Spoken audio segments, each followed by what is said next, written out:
This is a Story Garden Co. production, a media production company where we strive to tell community-driven stories in the heart of the Texas Hill Country in Kerrville, Texas. We would like to thank the Kerr County Lead for sponsoring and assisting in this production. You can check out Story Garden Co. on Facebook, Instagram, and YouTube. Now, to the show.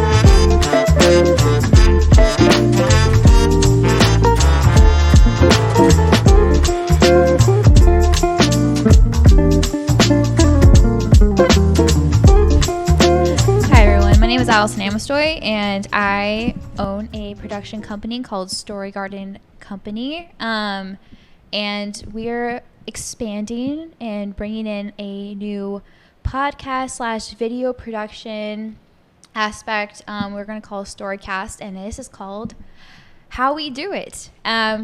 It's a passion project by my dear friend here, Catherine Boyette. Hi, everybody. And so we're just going to talk with local women here in Kerrville, which is in the heart of the Hill Country in Texas. And we're just going to talk about women's stories and kind of how women do it. How we do it. Because we're boss babes. Yes, we are. Allison's being really modest. She's an amazing videographer and photographer and helping to share and curate stories here in the community. She's done a lot with the Doyle community already, and I was super eager and excited to collaborate with her. This project kind of just came out of both feeling like there was a space for sharing women's stories in Kerrville and wanting to know our history and also, you know, how we can all keep moving forward together. I know I've shared a lot of stories with other women in business, their struggles, their triumphs, their successes, you know, if they're from here. And I just felt like it was time to kind of give a voice to it. Yeah. So today on the first little Storycast, we have Lanza Teague, and she is the executive director of the Kerr County Arts and Cultural Center. It's the Kerr Arts and Cultural Center. Right, yeah. Sorry. Everybody gets it wrong. This is our first episode, and Yay. we wanted to have a really special guest. Oh, well, thank you. That's an honor. So I've collaborated with Lanza before on a history project and thought that she was just a wealth of information and knowledge about our Kerrville history, and she's doing amazing things at Kerr Arts and Cultural Center. There's a really great show, actually, that's about 4 different women and 4 different types of medians right now in the Blanton Gallery. Yep. If y'all get a chance to stop by, definitely check it out. And I know you have more stories to share about what's going on over there, too. Can I ask a first question? Yeah, go right ahead. So, and this is really just long-form discussion. We're just kind of seeing where things lead us, and just want to have a good conversation. But one of the things why we wanted to have you on is because you are a great storyteller. Oh, thanks. And I wanted to ask why storytelling was kind of important to you. I think I was kind of born into it. When I was a kid, I would make up stories. I think I even told a family member as an excuse not to go home that we couldn't go home because my parents were in jail. Long story. But Wow. I think I've always had a storytelling gift or a need to tell a story about things. By the way, my parents have never been in jail. That's good. But yes. But then I had an aunt who was born here in Kerrville in 1907. And What was her name, for those of us who don't know? Her name was Annabelle Rowland. Okay. Her maiden name was Council. The Councils came here in 1890. And C-I-L or S-E-L? Or how do you? Council. I'm a terrible speller. And there's still a few councils in the area, but not many. They weren't very prolific. But my aunt, when my father moved around a lot, we moved around like the military. Apparently, men in advertising do that. women too, I imagine. So, Yeah. but we moved around. So every 4 or 5 years, we'd be starting up in a new town, and I didn't have a real sense of my roots until one day on a wintry highway, my mom got into a wreck with all of us kids in the car and from black ice, and she said, "That does it, kids. We're going back to God's country." So she drug us all back to her hometown of Kerrville, and I didn't really. And this was her sister was Her Annabelle? her half sister, yes. Okay. Wow. And this was like, what time period we were talking? Okay, Like, so how old were you? I was and like what generation are we let's see, I in? was in my sophomore year of high school. Okay. We came back here, and so that would have been 1983. Okay. The year. Okay, my mom said it would never snow in or it doesn't ever snow in God's country, and that was the year that Kerrville got the 13-inch snow. Oh. So it's our fault that it snowed because my mom said it never did that. And who was president then? President? Let's see. Would that Reagan. That's what I Yeah. figured. Yeah. So Just gives it us was a just- like cultural yes. context there. Just to give a little more context, there's a big difference in age between my mom and my aunt.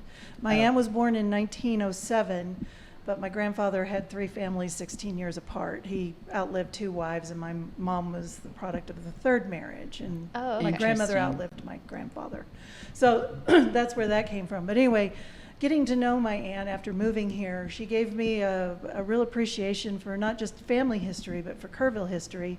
And she even wrote an unpublished history of Kerrville. Oh, wow. So I read that, and it was real interesting. And she always she always tempted me with these stories that she would tell, but she wouldn't tell. She had a lot of dirt on people, but she wouldn't tell them if somebody was still alive that was in a particular family, or if somebody would be affected by that story. Wow. So there's a lot of Kerrville history I never learned from her because.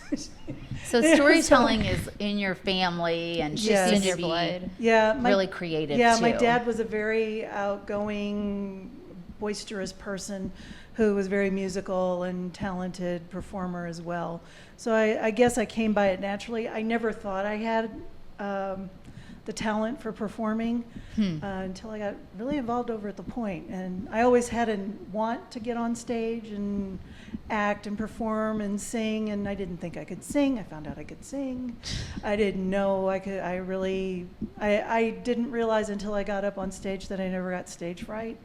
So one thing led to another, and here I am.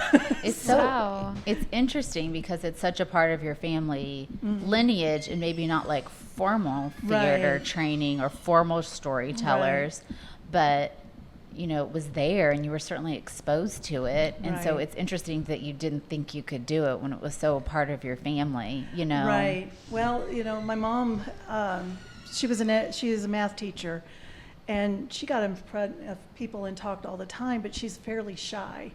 She's fairly introverted and shy, and that's the parent who raised me. So I didn't really believe that I had You any of identified those- more with Yeah, I her. identified more with her. I knew her better, so I didn't really believe I had those kind of skills in my wheelhouse. So I think it's really interesting about the things that we tell ourselves Yeah. about what we think we can do or who we think we are, and how Yeah. that informs our identity, and like how Yeah. fluid our identity really is until we have an experience that maybe changes all of it. Yeah. Yeah, And for sure. I don't know, I'm really Well, glad that you got involved. And I think a big step for me, I didn't really blossom until I was like in my late 30s, early 40s. I was a nerd in school and was picked on and bullied and all of that stuff. And then when we moved to Texas, it changed a little bit. I had a better group of friends. I wasn't picked on as much here. Where we were living before, the schools tended to be a little more cliquish. I happened to move into the Ingram School District, where at that time, and I don't know if it's still the same way, where we had the very wealthy kids who were coming in from Hunt that were interacting with the kids who were living in these, in ramshackle houses in Ingram, and they were all friends and they got along. So that helped me find a little bit of myself, but I never really believed in myself until later in my life. And I realized once you pull yourself away from other people's opinions of what your abilities are or your preconceived notions and just have an open mind about yourself, you can accomplish some pretty amazing things.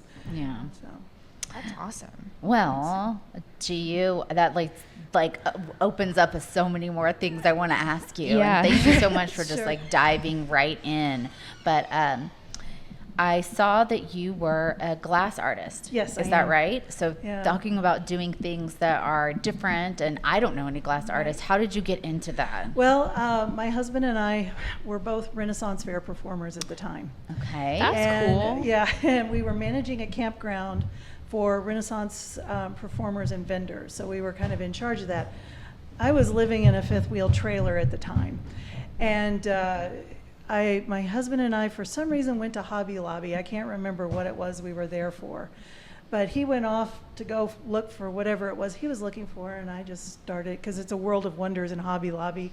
This And is true. Any craft store, you look and you see things on the shelf. Well, I came across this book on glass Yes. artistry, and the kind of work that I do is blowing glass over a torch. Okay. So it's small scale stuff, beads and vessels and ornaments and things. But you actually like use a torch. I use a torch. Wow. And I do actual blowing. I don't use a glass, I don't use a big steel rod like the guys on, Oh, use the okay, big I've seen that. forges. Okay. I use a small stainless steel tube to blow the glass. Interesting.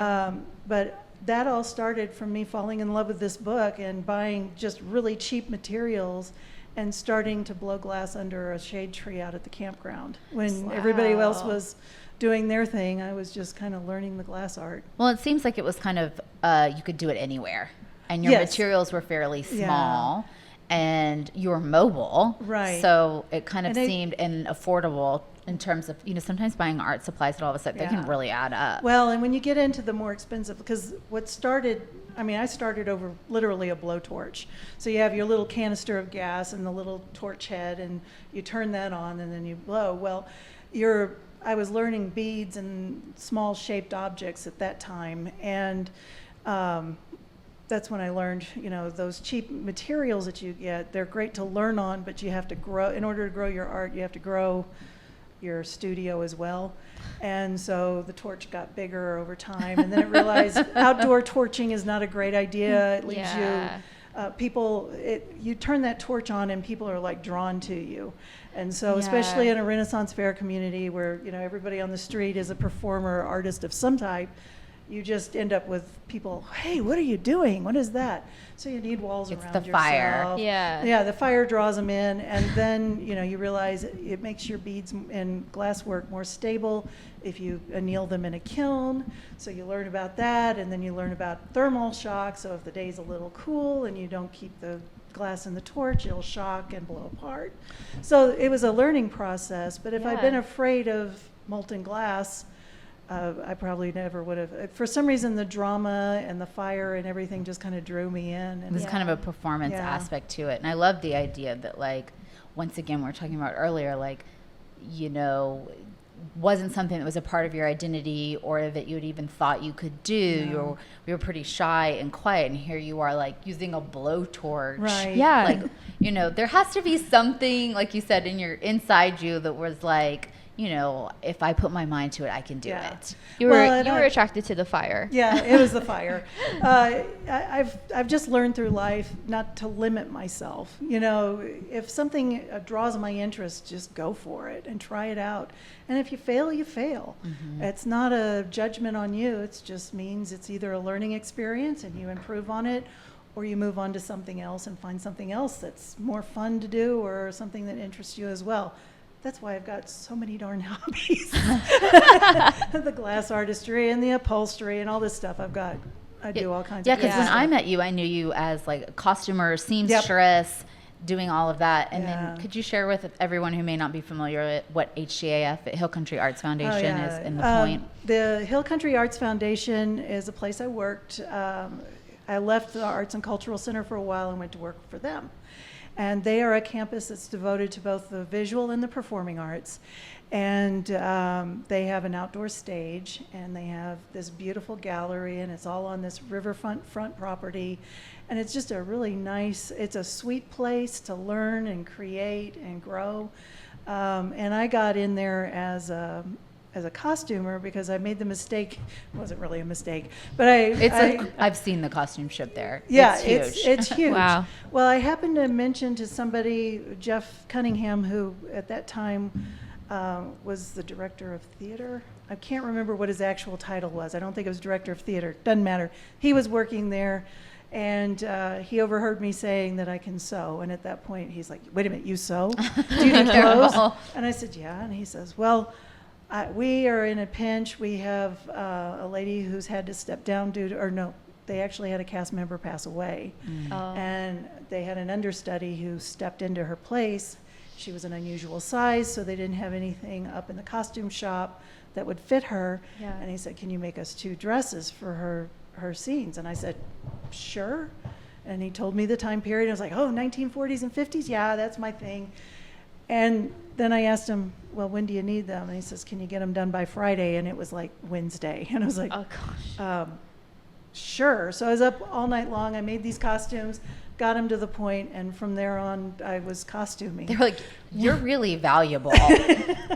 You've Well, come at it's the just like- right place at the Yeah. right time. Yeah, there's a lot of time. That's how a lot of the things that have happened in my Yeah. life. I've just happened to be in the right place and open at the right particular time. Well, it seems like you have this attitude of like, go for it. Let's Yeah. try it, have Yeah. fun, see what happens. Well, and my husband, or not my husband, my brother tells me I have a resume that's more interesting than the guy from the Dos Equis ads.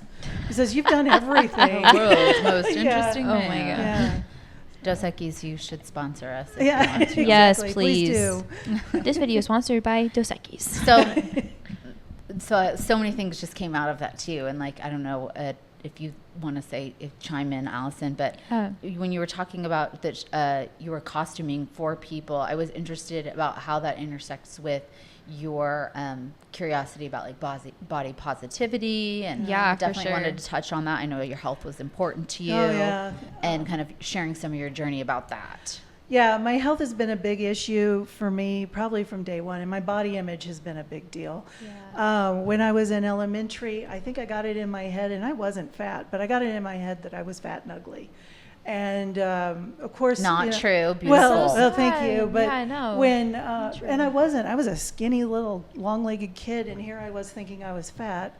And of course, elementary school kids are brutal to each other. It's law of the jungle, and kids will say cruel things.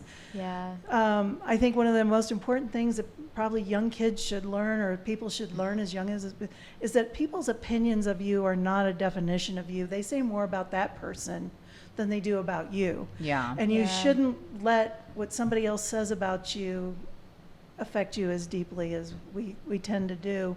And it took me a lifetime. Like I said, it took me till my 30s and 40s It's before I really hard. started. Yeah. It's But, hard. yeah. I mean, it's easier said than done. Right. And know? I'm pretty sure I flirted with all kinds of eating issues when I was in high school. I don't think I was ever really heavy in high school, but I thought I was. And, I fought with that. And then I really did, in my 20s, I wasted most of my 20s obese. I was fat. My self-image of myself became self-defining.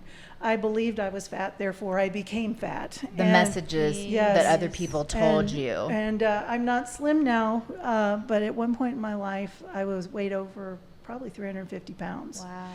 And when I was working in the Renaissance fairs, yeah, your body's a big thing because you're laced up in that winch bodice and you got the boobs up to here. And you want to be thin. You want to have that hourglass figure and all Why? of that. It's Well, just part of the 'cause- culture of Ren because, Fair. Yeah, well, in when you're in your Ren Fair costume, the costumes can be very form-fitting with the tights and everything. And I wanted to be, I wanted to be the pretty girl. I didn't want to be, the funny person who's dressed up like a mud winch or something like that, or a Yeah. mud witch, Mm. which now I think I'd probably have more fun with. But I really wanted to be beautiful. I wanted to be alluring. The ingenue. Yeah, Yeah. and here I was 25 years old and dressing inappropriate for my age. But anyway, that's a whole nother thing. But I got into costuming because I've always enjoyed sewing. And so I got into costuming myself, and then I got into costuming other people, and that's how I got into costuming. And the whole thing with the point wasn't even related to the stuff at the Renaissance Fair that I did. it just happened again. You know, Yeah. I have that talent. Somebody found out I have that talent, and it's like, we need you. And, oh, sure. I I'll do do really it. appreciate Yeah. you sharing. Well, I think thanks. that, you know, as women, we still talk about our image and our perception of other Yeah. people, and, you know, why it matters. So why is there so much of an emphasis about how we look and how others perceive how we Right. look? And, Yeah. you know, we're told, I mean, we're still told, like, how we dress matters, what we look matters. And, you know, what is, like, you know, just figuring out what all of that means, is especially when I was early on in my career, you know, it's hard. And so I Yeah. appreciate you sharing about it as well. You know, my experience was more of like, I was short and I look younger than I am. And so all those messages Right. about are like, you know, in the boardroom about that, things that are Yeah. overt versus covert, things that people would say. Yeah. And I think we've come a long way. Oh, yeah.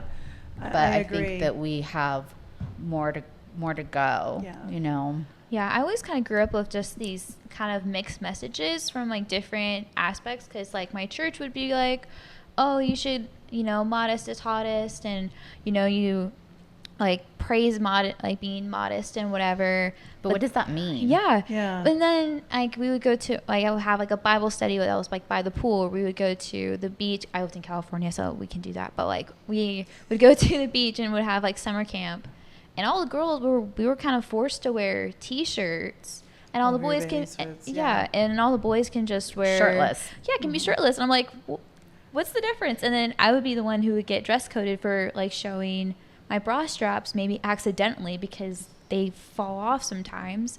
And Well, we still was see just it in media today. Yeah. You know, about people being lauded or not. You know, look at Kim Kardashian. You know, people say like, stay in your lane, Yeah. stay in your lane. You can't be a lawyer. You can't be a lawyer and be beautiful and proud of your body. Or she talks about how, like, you know, she's over 40 and she's like, should I still be posting pictures like this? Should I not? So it's not like there's a clear line for all of us. No, and then like for me, I've always just been like, okay, so I will draw the modesty line and then just kind of play with that. So like I dressed modestly and made sure I didn't show myself and whatever. And then when I was dealing with a little bit of body issues my freshman year of college, and I lost like a lot of weight. It was a rough time. And when I came home, almost everybody noticed. And I was like, no, you're not supposed to notice. I've been trying to hide it forever. And why are you noticing now? So they were making comments. Yeah. Like they're like, oh, you lost weight. And because like you can see it. And if I gain weight, you can see it in my face. And then if I lose it, everything's in my face. And so my face was a little bit thinner. And everybody was just like, are you okay? You lose weight? And I'm like, yeah. Sorry? You're unusual because most of us gain weight when we go off to college. Yeah, it was it was weird because everybody, my friend who was a guy, he gained, like he did the freshman 15. I did the lose the 15. So he found your 15. Yeah. Yeah. But I just think the whole thing is like I'm just glad that we can talk about it and find ways to move the conversation forward about. Yeah. Yeah, and I've been on both sides of it. I've been very heavy, and I've been that person that people didn't have a lot of faith in me because they saw me as really heavy. And I literally, and then 1 year of my life I lost 120 pounds, more than that. When I started measuring it, I lost 120 pounds. I looked good, I felt great, I'm on my way back there. But I've heard everything that could possibly be said to somebody about their body image. I've heard people say, well, I was watching Oprah the other day and they were talking about how heavy women who lose a lot of weight become alcoholics. Don't become an alcoholic. Be very careful.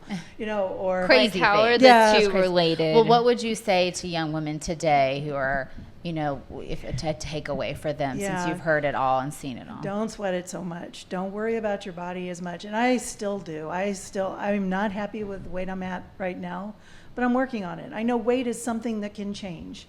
I've proven it to myself that I can lose that weight. I am still exercising. I feel like I'm in pretty good health. And I'm just, just be here to have fun and do things for yourself, not be totally self-centered, because that causes other problems too. You know, be there for other people, but don't be so wrapped up in what other people are thinking about you, because 9 times out of 10, those people really aren't. They're wrapped up in their own issues. You know, I've seen so many people, women particularly, who are from 35 and younger, who are so wrapped up in their anxieties and their fears. Yeah. And I look at them and go, life is a gift. Enjoy it. Go out and have that adventure. Don't sit there and wait, well, once I get all my ducks in a row, I'll have this business. Start working on it now. Focus on what you want to do. Stop worrying about what the boyfriend says, because if he's criticizing you all the time, he's probably somebody you don't need to be with. You know, if you've got a best friend who makes you feel like the pretty girl's fat friend, then you don't need to be that person's friend. You don't miss them when you don't have that friendship anymore. Believe me, I know. I've had several of those. Oh my gosh.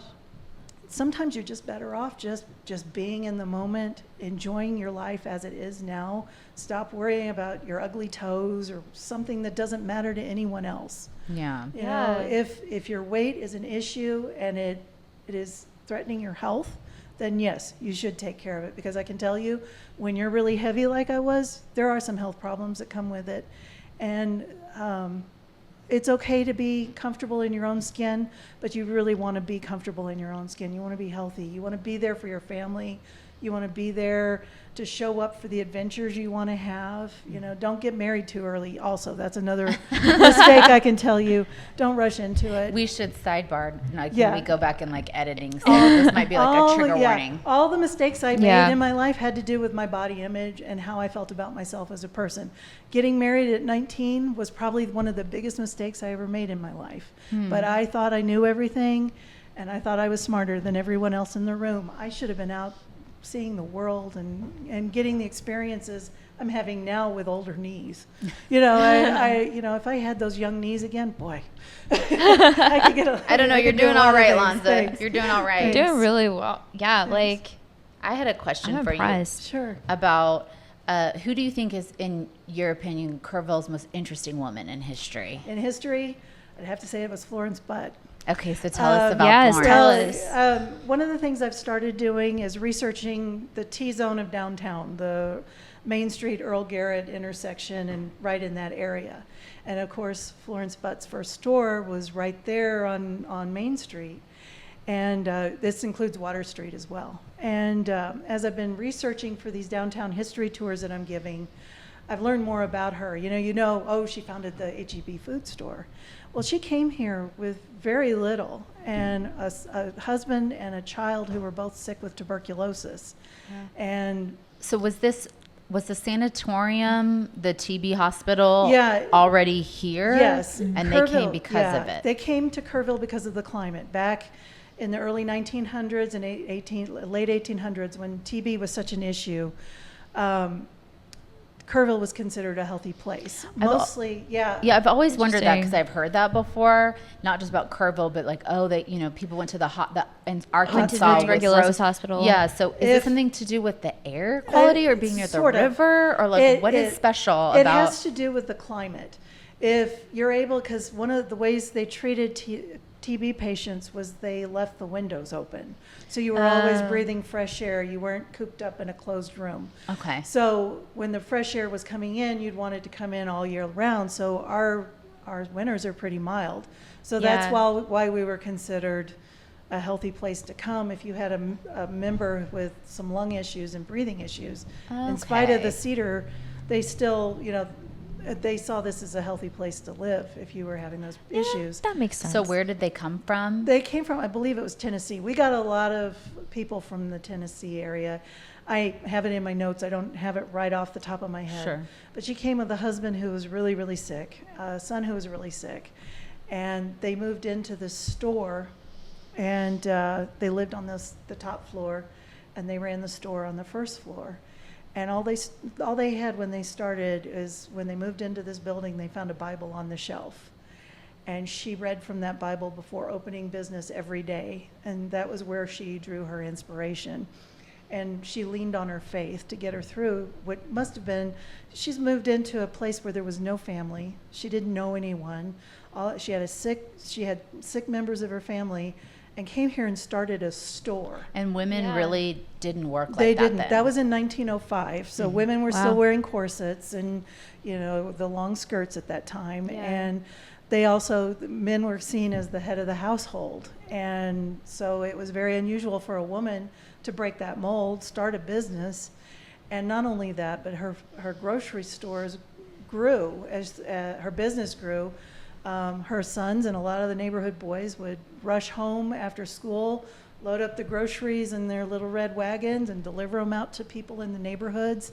And then when she finally she moved onto a building in, I believe it was on Earl Garrett. It was the Masonic building that's still there. Yeah. Alfred Giles designed Yeah, it. that was her second location. And I always laugh about this when I'm giving the tours because it had the unfortunate name of the Florence Butt Sanitary Grocery, which sounds really terrible in these days, but I'm sure it meant something else then. It said what it was. Yeah, it said what it was. It was clean and everything, and they were still doing deliveries then.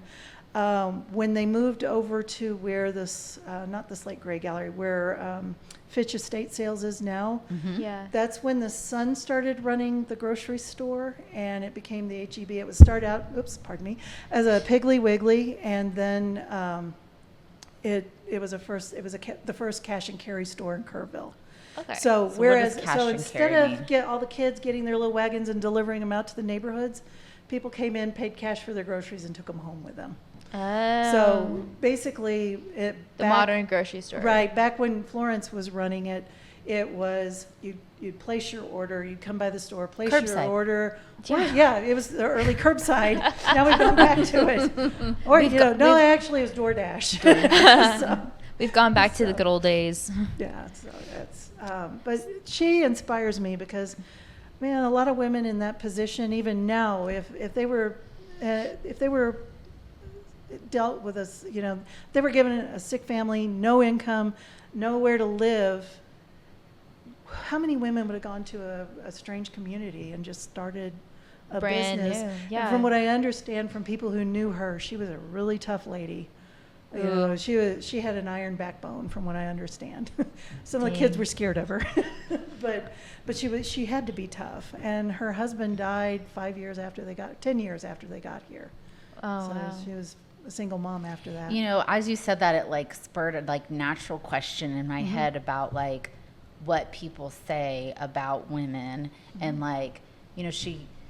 she was tough, and Yeah. it wasn't she was this iron fist business person, or was Right. she just so different than what the women of that day or typically looked like? Yeah. Or how they conducted themselves, because there was a whole different way and societal rules about how, was she Well, yeah, did they say she was she- tough just because she spoke She up? would, Yeah. she would have to be. Kerrville was a pretty rough and tumble town in the early days.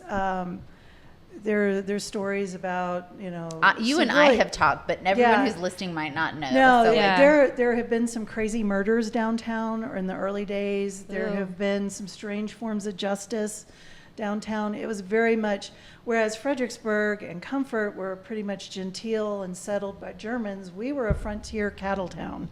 Yeah. So we were mostly a men-oriented society here, and Captain Schreiner, he brought his business here, and that's what started to make us grow and become more metropolitan. But really, up until about the 1920s, this place was pretty rough. And, people talk about, why didn't we save all of these old buildings? Well, if you look at the old pictures of Kerrville, there's really not anything there worth saving. The things we have are the things that were worth saving. And people talk about the Bluebonnet Hotel. It wasn't built so it could be air conditioned. So who wants Yeah. to stay in an unair conditioned hotel? they weren't made out of stone. A lot Right. of those early buildings were clapboard. Yeah, they were clapboard, they were slapped together. Kerrville, when it started to grow, grew very fast because of the cattle trains that were coming through here. The cowboys would come in, dirty off the trail. They would go and take a shower or a bath over at the favorite saloon, or the Weston Saloon. Almost like a mining town. Yeah, is what you're describing. Yeah, it was. It was very much an industry-oriented town, but it was rough industry. And, mills eventually moved in. The shingles were here early on, but that was very much a male, those were men in camps making shingles. So if you're a woman coming to this town in 1905, and, the town hadn't even been incorporated that long. It was like, I think we became a city in 1889. Yeah. So if you think about that, that's like a matter of like 20, 30 years that Kerrville's been a town. And it was still very much a rough and tumble livestock, and women couldn't vote at that time. Women couldn't own vote. property. But oh my gosh, she made it work somehow. She came in here, she started a business, and I think she probably had to be pretty tough, so that people wouldn't take advantage of her. You want to think of women in their corsets and their frilly clothes, and on their chaise lounges, and in those times just being really gentle creatures who read Mark Twain. But that's not. If you're running a business, and I've come across several tough women in Kerrville's history, but she's the one who came straight to mind at the beginning, because she came into a bunch of unknowns right away.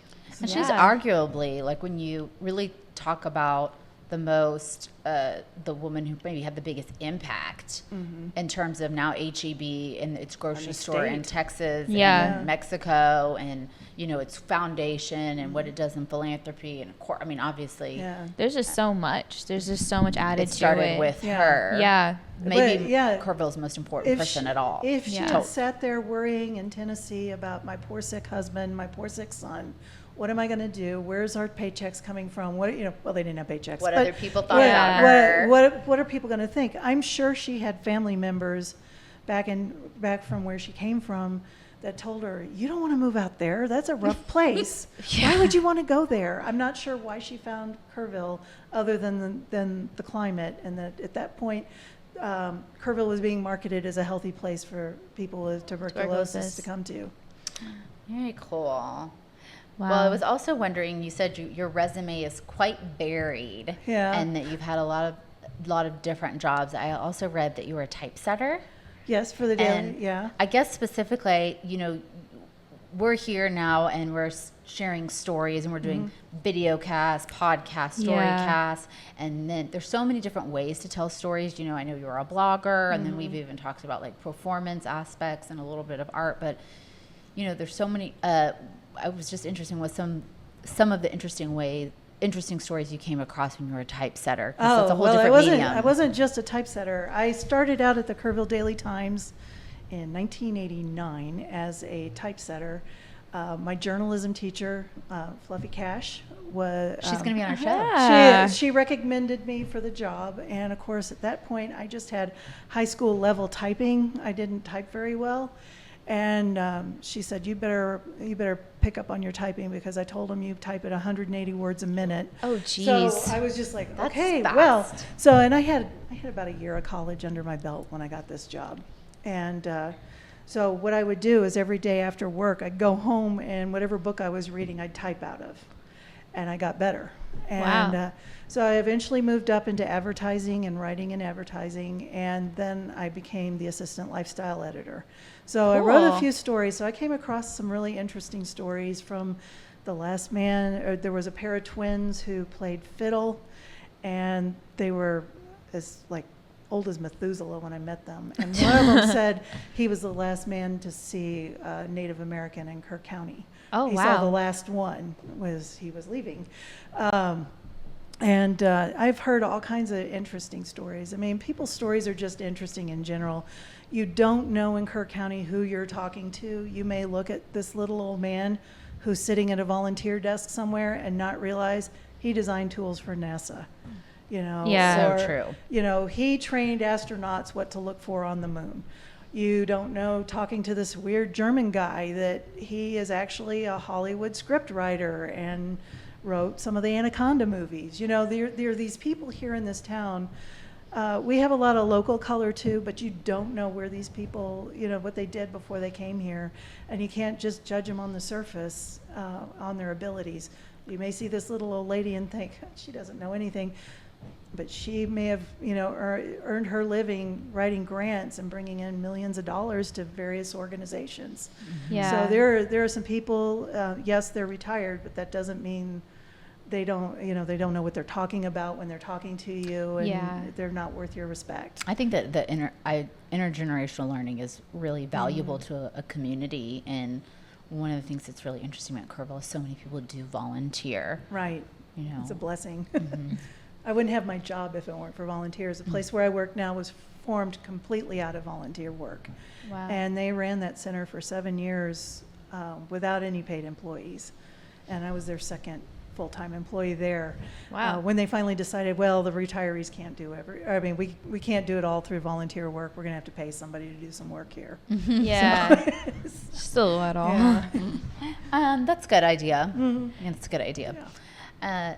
So but I know we asked you about interesting women in Kerrville, and I kind of wanted to circle back about like the importance of storytelling, but do you have a favorite medium?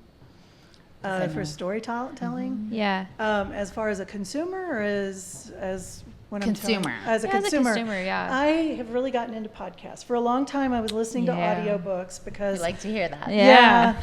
I for a long time I read books, but then you can't do work while you're listeing to a book. This is so true. So It's the genius of podcasts. You can do two things right. at once. Yeah. And so you can learn about something.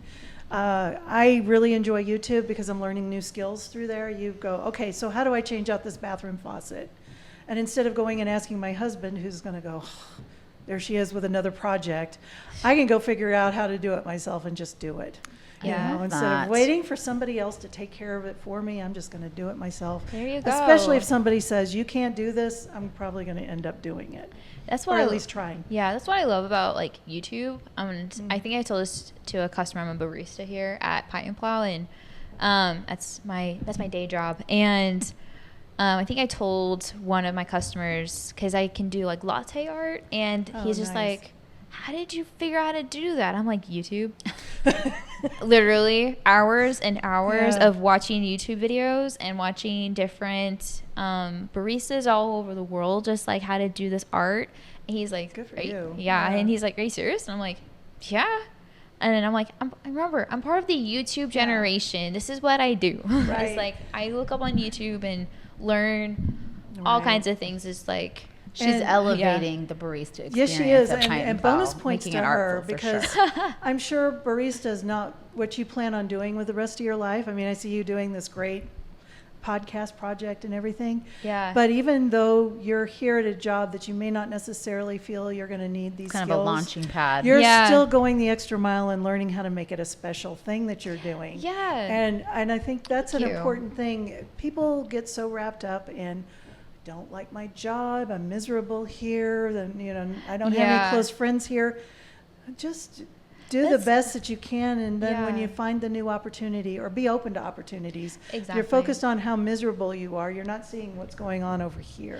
Yeah, and I think there was a customer that came in here a few months ago or whatever, and he was just like, "Why are you still here? Like, you should you have so much potential. You can go off and do whatever the heck you want and da da da da." And I'm just Mansplaining you.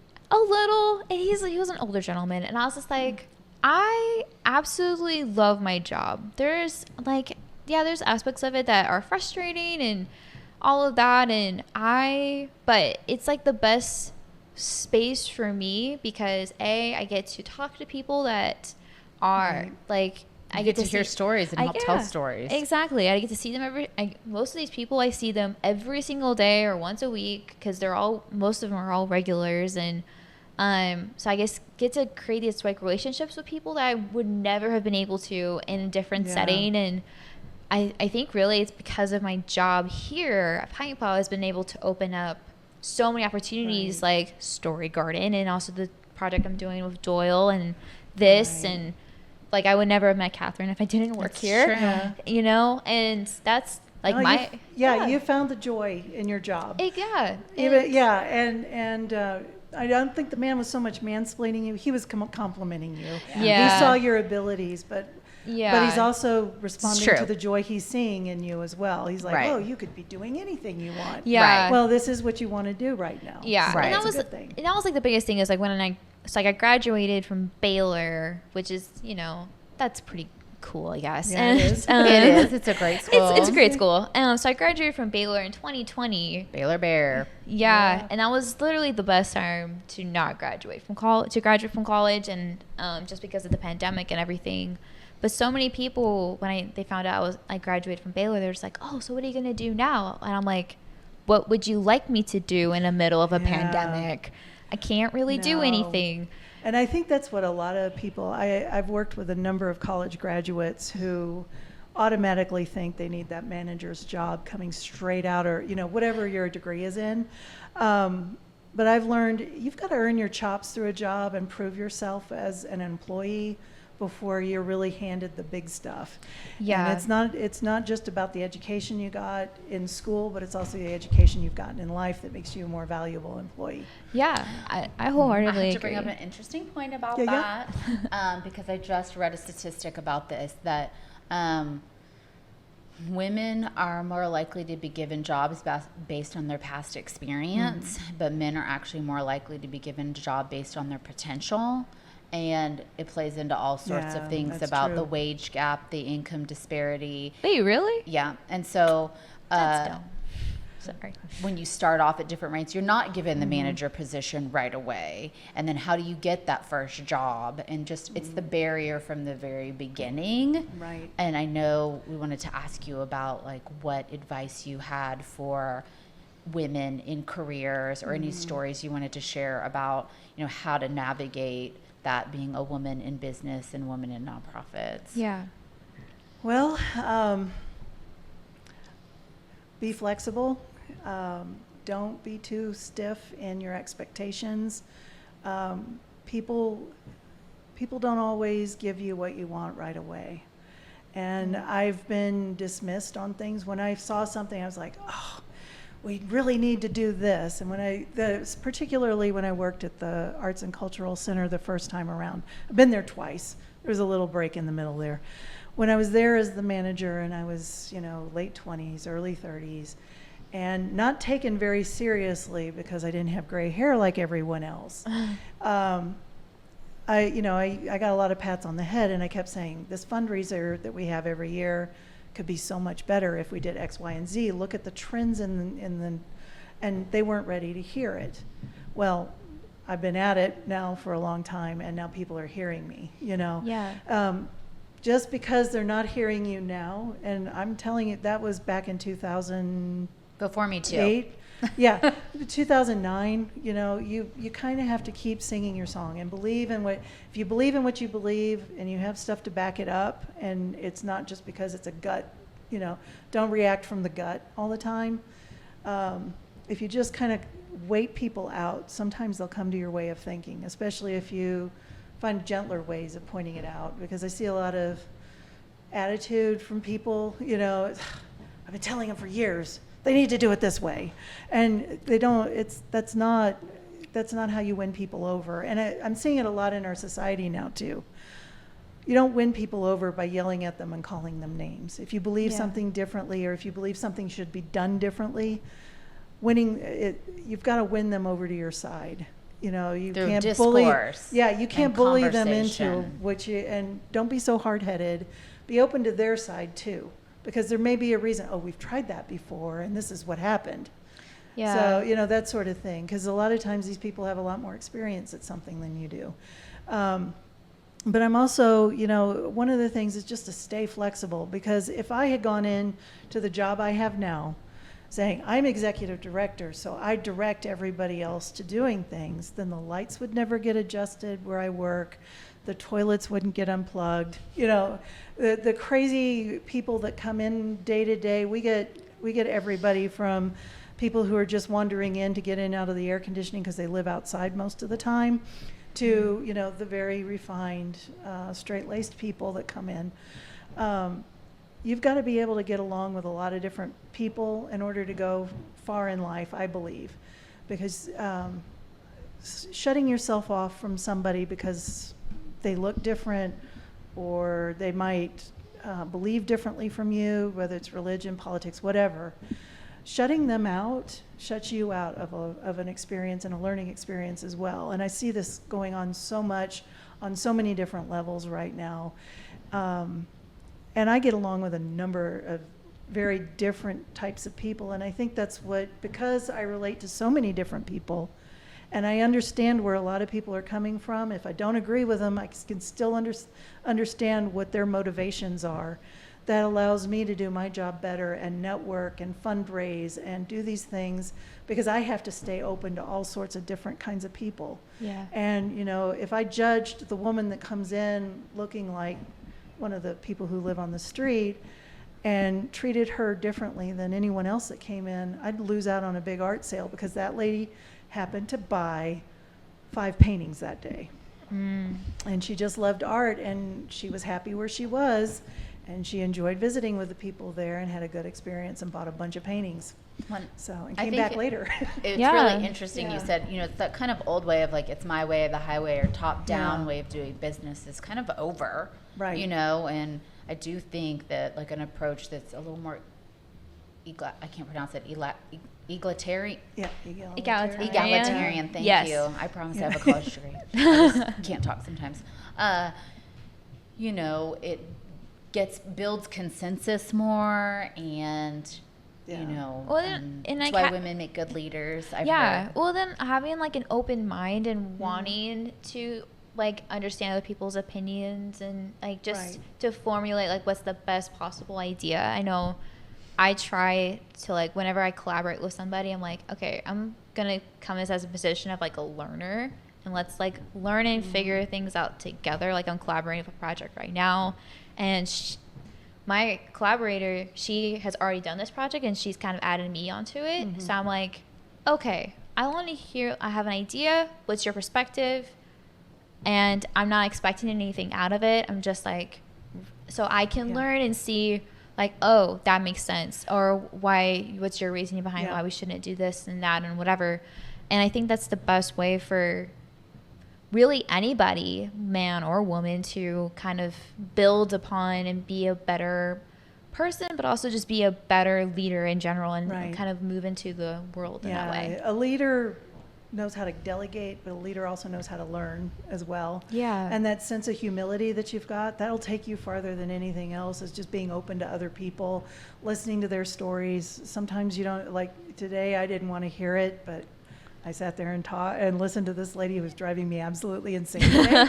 But I got some good out of it, and we may have a really strong exhibit coming out of it, even though, I was in the middle of 5 other things. Being willing to roll with it and be open and just see, where this thing's going. And you can always say, no, thank you. Yeah. It's also really important to interesting. know how Yeah. to say no. And that took me a long time to learn. Yeah. Yeah. So tell us a little bit about Legends and Lore. Okay, well, a lot of people were coming into the Art Center.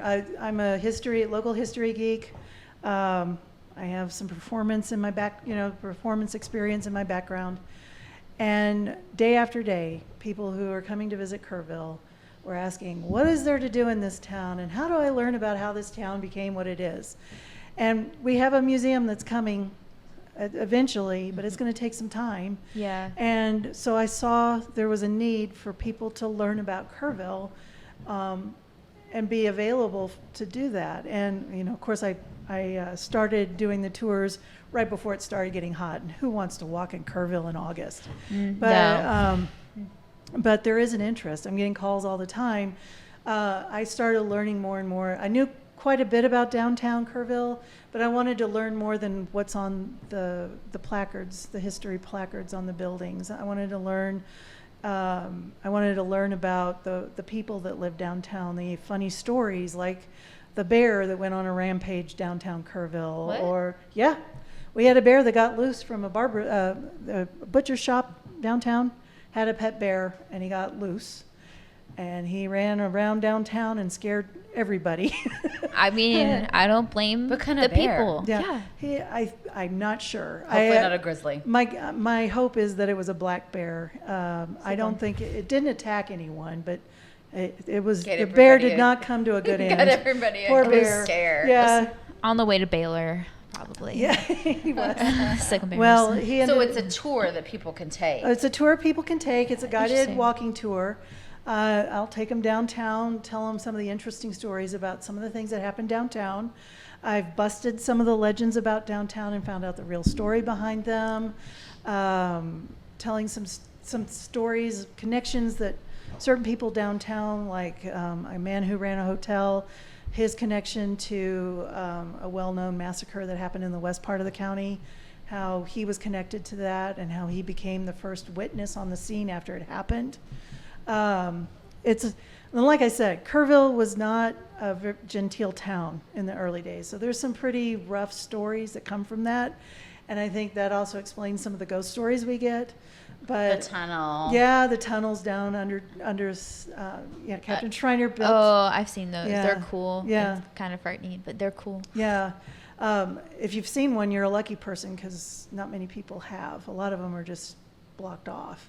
Yeah. So they can call KACC. Yeah, and- call KACC and schedule. During October, I'll have some scheduled ones for the Halloween season. Ooh. Yeah. And we're going to have a big Halloween party the week of Halloween. Nice. So there's going to be all sorts of fun stuff, including I will definitely come and check it out. a witch's flash mob. Actually, you'd be awesome in it. Oh my god. I loved you as a witch on stage. Oh, that's right. That's the first time I ever saw you anywhere was as that wicked witch. That was a crazy character. I loved it. Well, we'll definitely come out and Yeah. support. Yeah. Well, thank you That's so awesome. much. Yeah, It's thank been you a so much. pleasure. Yeah, thanks. It's been a joy talking. I revealed a lot of stuff I don't normally talk about. So. Oh, Yeah. I love that. Yeah, And it thanks. just meant a lot to us being our first guest, someone that knew so much about the history of our community and Yeah. feels so Yeah. importantly about, carrying those traditions on. Yeah, Yeah.